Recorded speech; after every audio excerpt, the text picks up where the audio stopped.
Hello foodies, welcome to Jaisa cooking channel. ఈరోజు మన రెసిపీలో సేమియా కేసరిని ఏ విధంగా ప్రిపేర్ చేయాలో చూసేద్దాం. ఈ సేమియా కేసరిని పర్ఫెక్ట్గా సింపుల్గా మనం ఇంట్లోనే ప్రిపేర్ చేసుకోవచ్చండి. అది ఎలాగో ఇప్పుడు చూసేద్దాం. ముందుగా ఒక ప్యాన్లో 2 టేబుల్ టీ స్పూన్ల నెయ్యి తీసుకొని వేడి చేసుకోండి. నెయ్యి వేడైన తర్వాత కొన్ని జీడి పలుకులను వేసుకొని వేయించుకోవాలండి. స్టవ్ని మీడియం ఫ్లేమ్లో కానీ లో ఫ్లేమ్లో కానీ ఉంచి వేయించుకోండి. జీడి పలుకులను మధ్య మధ్యలో కలుపుతూ కొంచెం కలర్ మారేంత వరకు వేయించుకోండి. ఒక 2 నిమిషాల పాటు వేయించుకోండి, సరిపోతుంది. వేయించిన జీడి పలుకులను ఒక గిన్నెలో తీసుకొని పక్కన పెట్టుకోండి. ఇప్పుడు కొన్ని కిస్మిస్లను అదే ప్యాన్లో వేసుకొని వేయించుకోవాలండి. కిస్మిస్లను 1 నిమిషం పాటు వేయించుకుంటే సరిపోతుందండి. వేయించిన కిస్మిస్లను గిన్నెలో తీసుకొని పక్కన పెట్టుకోండి. ఇప్పుడు మిగిలిన నెయ్యిలో సేమియాని వేసుకొని వేయించుకోవాలండి. ఇక్కడ నేను ఒక 100 గ్రాముల వరకు సేమియాని వేయించుకుంటున్నానండి. స్టవ్ని మీడియం ఫ్లేమ్లో ఉంచి సేమియాను మధ్య మధ్యలో కలుపుతూ వేయించుకోవాలండి. సేమియాను కొంచెం గోల్డెన్ కలర్లోకి మారేంత వరకు వేయించుకుంటే సరిపోతుందండి.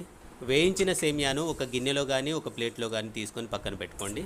ఇప్పుడు అదే ప్యాన్లో మనం తీసుకున్న సేమియాకు 2 వాటర్ని పోసుకొని వేడి చేసుకోవాలండి.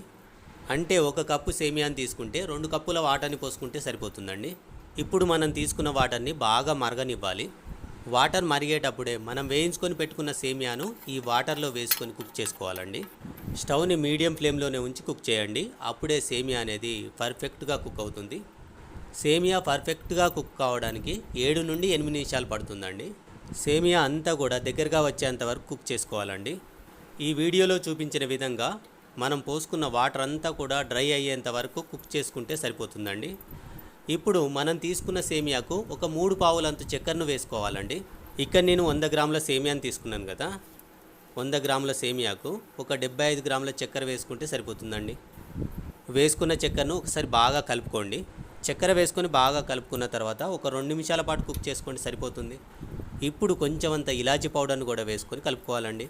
చివరిగా స్టవ్ని ఆఫ్ చేసి మనం వేయించి పెట్టుకున్న డ్రై ఫ్రూట్స్ని వేసుకుంటే సరిపోతుందండి. అంతే అండి, మన సేమియా కేసరి రెడీ. ఒక్కసారి ట్రై చేసి చూడండి, చాలా బాగుంటుంది.